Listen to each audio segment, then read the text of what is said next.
menggunakan bahasa yang sopan. Dan sebelumnya kita kan udah pernah belajar tentang pengukuran berat benda.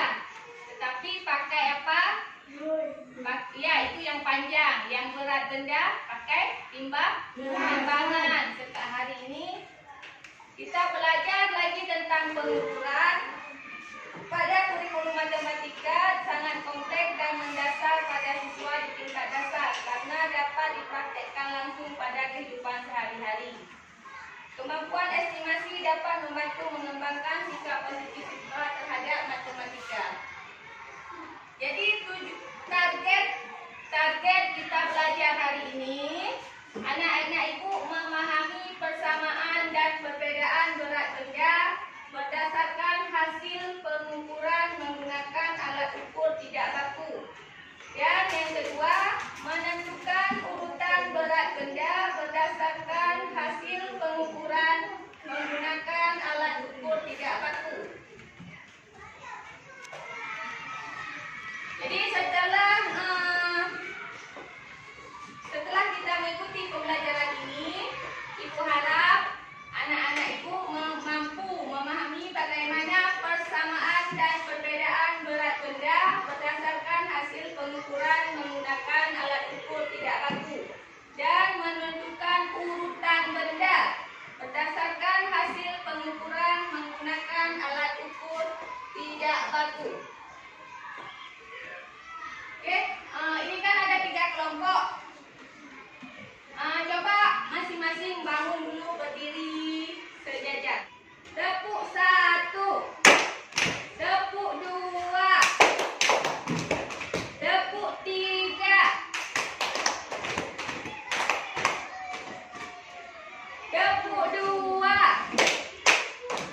tepuk 1, tepuk 3.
Apa yang sudah anak-anak pelajari tentang pembelajaran hari ini? Apa yang sudah dipelajari? Pengukuran? Berat, apa hal baru yang anak-anak dapatkan? Hal baru.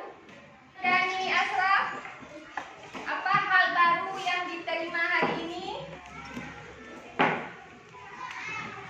Membuat apa? Membuat timbangan sendiri. Ya. Pengukuran adalah penetapan nilai numerik ke atribut dari suatu benda seperti panjang, waktu, masa, suhu, dan kuantitas menghitung